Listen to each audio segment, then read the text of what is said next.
नमस्कार साथियों, स्वागत है आप सभी का आपके अपने YouTube channel UPSC and SSC study hub पे। दोस्तों, आज है 15 अक्टूबर 2020। आज है 15 अक्टूबर 2020।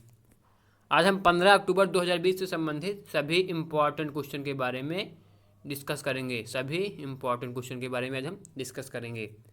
आज जानेंगे कि आज के करंट अफेयर्स के क्वेश्चन क्या क्या हैं, आज के महत्वपूर्ण क्वेश्चन क्या क्या हैं। तो आइए जानते हैं आज की करंट अफेयर्स क्या क्या है। पहला क्वेश्चन है, हाल ही में विश्व मानक दिवस कब मनाया गया? तो हाल ही में विश्व मानक दिवस मनाया गया है 14 अक्टूबर को। विश्व मानक दिवस मनाया गया है 14 अक्टूबर को। और इसकी इस बार थीम क्या रही?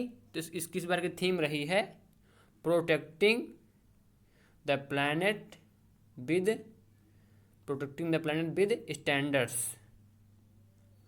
इसकी इस बार की थीम रही है protecting the planet with standards. मानक दिवस की थीम रही है। अगला क्वेश्चन है, हाल ही में किस राज्य ने mobile water testing lab launch की है? तो हाल ही में हरियाणा गवर्नमेंट ने लॉन्च किया है mobile water testing lab.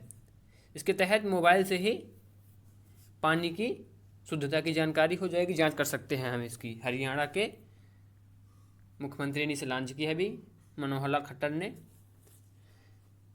Haryana की कैपिटल क्या है? तो हरियाणा की कैपिटल है चंडीगढ़। इसके मुख्यमंत्री कौन है? तो मनोहर लाल खट्टर। और यहाँ के राज्यपाल हैं सत्यदेव नारायण आर्य। हरियाणा के राज्यपाल हैं सत्यदेव नारायण आर्य। अगला क्वेश्चन है, हाल ही में एडीबी ने किस राज्य में जल आपूर्ति के लिए $300 मिलियन की मंजूरी दी है? तो हाल ही में एबीडी ने राजस्थान के लिए जल आपूर्ति के लिए $300 मिलियन की मंजूरी दी है। अब बात आती है एबीडी की। इसकी स्थापना कब हुई थी? तो एबीडी की स्थापना हुई थी 19 दिसंबर 1966 को। एबीडी की स्थापना हुई थी 19 दिसंबर 1966 को जयपुर में। तो और इसकी स्थापना कहाँ हुई थी? मनीला में, फिलीपींस के मनीला में इसकी स्थापना हुई थी। एबीडी की फिलीपींस के मनीला में इसकी स्थापना हुई थी। अब राजस्थान की बात करते हैं। तो राजस्थान के कैपिटल क्या है? तो राजस्थान की कैपिटल है जयपुर। और यहाँ के मुख्यमंत्री हैं अशोक गहलोत एवं राज्यपाल हैं कलराज मिश्र। राजस्थान के राज्यपाल हैं कलराज मिश्र। अगला क्वेश्चन है, हाल ही में जारी लैसेंट की रिपोर्ट के अनुसार कौन सा देश 2050 तक जापान को पीछे छोड़ते हुए दुनिया की तीसरी सबसे बड़ी अर्थव्यवस्था बन जाएगा? तो हाल ही में लैसेंट की रिपोर्ट के अनुसार भारत जापान को छोड़ते हुए दुनिया की 2050 में तीसरी सबसे बड़ी अर्थव्यवस्था बन जाएगा। अभी 2019 में भारत 5वें स्थान पर रहा है, अर्थव्यवस्था में 5वें स्थान पर भारत रहा है, लेकिन 2050 तक यह तीसरे स्थान तक पहुंच जाएगा। अगला क्वेश्चन है, वित्त मंत्री निर्मला सीतारमण ने देश में मांग को बढ़ावा देने हेतु कितने हजार करोड़ रुपए की योजनाओं की घोषणा की है? तो हाल ही में निर्मला सीतारमण ने 73,000 करोड़ रुपए की मंजूरी दी है मांग को बढ़ावा देने के लिए। यह निर्मला सीतारमण कर्नाटक से राज्यसभा सांसद भी हैं और अभी फोर्ब्स द्वारा जारी विश्व की सबसे शक्तिशाली महिलाओं में से चौथे नंबर पर रही। फोर्ब्स की लिस्ट में ये विश्व की सबसे शक्तिशाली महिलाओं में से चौथे नंबर पर रही हैं निर्मला सीतारमण। अगला क्वेश्चन है, हाल ही में किस राज्य सरकार ने अपनी नई इलेक्ट्रिक व्हीकल पॉलिसी के तहत बैटरी से चलने वाले वाहनों को रोड टैक्स से छूट दी है? हाल ही में किस राज्य सरकार ने? तो हाल ही में दिल्ली गवर्नमेंट ने बैटरी से चलने वाले वाहनों को, 2 पहिया 3 पहिया वाहनों को रोड टैक्स से छूट दे दी है, जिससे कि पोल्यूशन का खतरा कम होगा और लोग बैटरी वाले वाहन ज़्यादा यूज करेंगे। अगला क्वेश्चन है, हाल ही में इमोमाली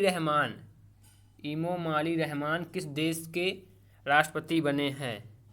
तो हाल ही में इमोमाली रहमान तजाकिस्तान के राष्ट्रपति बने हैं।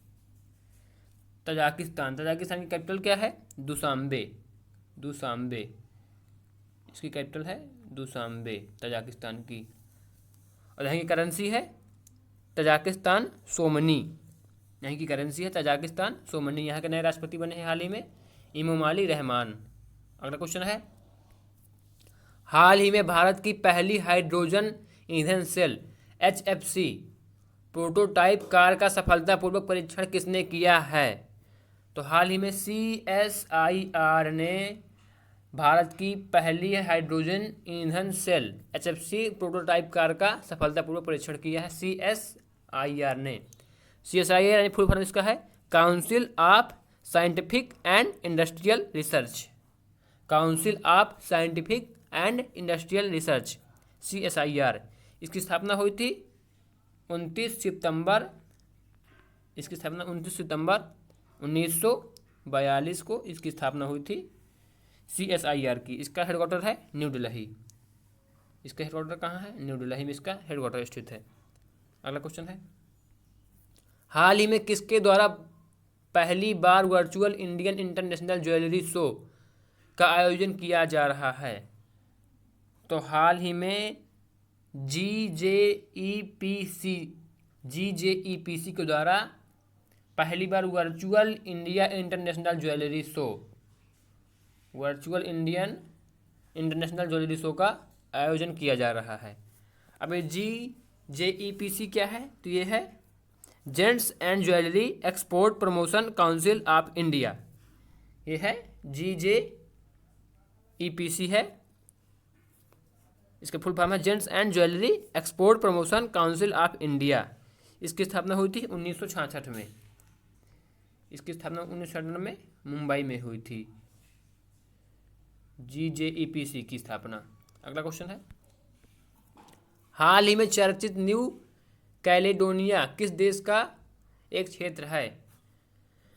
तो हाल ही में चर्चित न्यू कैलेडोनिया किस देश का क्षेत्र है? तो इसका सही जवाब है फ्रांस। ये फ्रांस का एक क्षेत्र है। अगला क्वेश्चन है, एक कल की कुछ का आंसर है, UAE 2024 तक अपना पहला चंद्र रोवर यानी कि यूनाइटेड अरब अमीरात 2024 तक अपना पहला चंद्र रोवर लॉन्च करेगा। अगला क्वेश्चन है, क्वेश्चन आपके लिए है, इसका जवाब आपको कमेंट बॉक्स में देना है। हाल ही में द अनफॉरगेटेबल नामक पुस्तक किसने लिखी? द अनफॉरगेटेबल पुस्तक किसने लिखी? इसका जवाब आपको कमेंट बॉक्स में देना है। चलिए दोस्तों, नमस्कार।